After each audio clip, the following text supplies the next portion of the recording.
আসসালামু আলাইকুম ভিউয়ার্স, আজকের এই ভিডিওতে আপনারা দেখতে পারবেন কাগজ দিয়ে কিভাবে কলমদানি তৈরি করে ফেলি। তো আমার ভিডিওটি কেউ স্কিপ না করে শেষ পর্যন্ত দেখতে থাকুন এবং আমার চ্যানেলটি এখনও যারা সাবস্ক্রাইব করেনি সাবস্ক্রাইব করে আমার পাশেই থাকুন। তো চলুন ভিডিওটি শুরু করা যাক। ওকে ভিউয়ার্স, এই যে এরকম কালারিং পেপার নেবেন, দৈর্ঘ্যে নেবেন 12 cm এবং প্রস্থে নেবেন 11 cm। আপনারা চাইলে আপনাদের মাপ মতো নিতে পারেন, তো আমি এই মাপে নিয়েছি। তো আপনারা ভিউয়ার্স ভিডিওটি না কেটে শেষ পর্যন্ত দেখতে থাকুন।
ভিউয়ার্স, কাটা কম্পাস দিয়ে এভাবে গোল করে কেটে নিন আপনাদের মাপ মতো। ছোট বড় আপনারা যেরকম ইচ্ছে নিতে পারেন। এরকম কেটে গোল করে তারপর আঠা লাগিয়ে যে কোনো একটি কাগজ দিয়ে মলট করে নিন। আমি সাদা কাগজ লাগিয়েছি। তো আপনারা দেখতে থাকুন, শেষ পর্যন্ত দেখতে থাকুন। ভিডিওটি ভালো লাগলে সাবস্ক্রাইব করে আমার পাশেই থাকুন।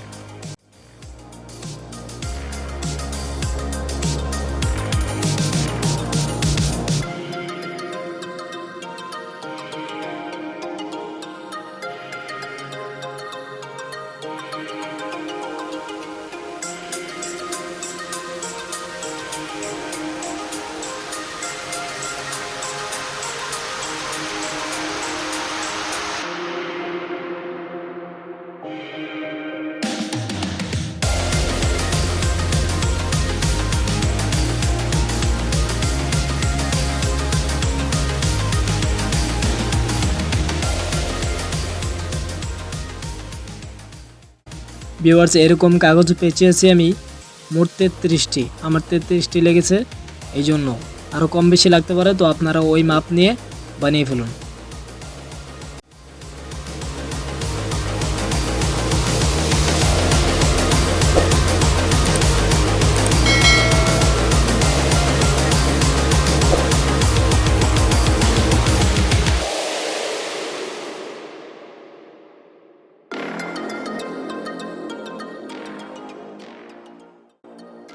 ভিউয়ার্স, এই কাগজগুলো এভাবে আঠা লাগানোর সময় খেয়াল রাখবেন আস্তে আস্তে নিচের দিকে ছোট একটু ছোট 1 cm এর আরও কম আপনারা ছোট কাগজ কেটে সিরিয়ালের নিচের দিকে ছোট আসতে থাকবে। দেখতে থাকুন আমার ভিডিওটি, তাহলে আপনারাও বুঝতে পারবেন যে আসলে আমি কিভাবে লাগিয়েছি।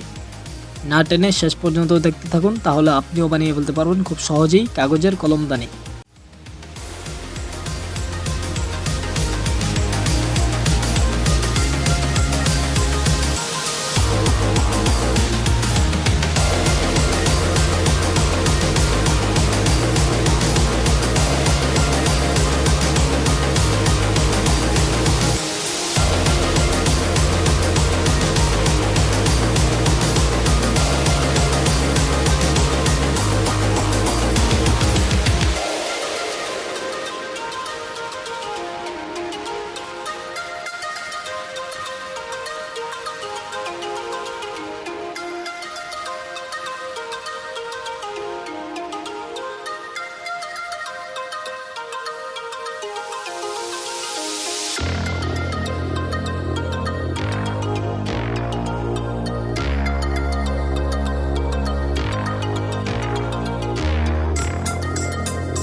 ভিউয়ার্স, সব কাজ কমপ্লিট।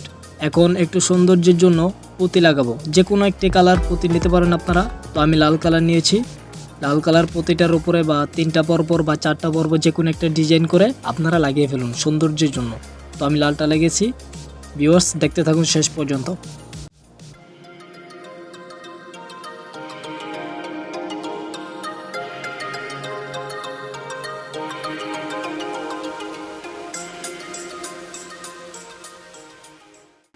ওকে ভিউয়ার্স, বানিয়ে ফেললাম হাতে বানানো কাগজের কলমদানি। যদি ভিডিওটি আপনাদের কাছে একটু ভালো লেগে থাকে তাহলে অবশ্যই লাইক, কমেন্ট এবং শেয়ার করে দিন বন্ধুদের কাছে। আর আমার চ্যানেলটি এখনও যারা সাবস্ক্রাইব করেন, সাবস্ক্রাইব করে পাশের বেল আইকনটি ক্লিক করে দিন পরবর্তী নতুন নতুন ভিডিওগুলো সবার আগে পাওয়ার জন্য। আর যারা অলরেডি সাবস্ক্রাইব করেছেন তাদেরকে অসংখ্য ধন্যবাদ।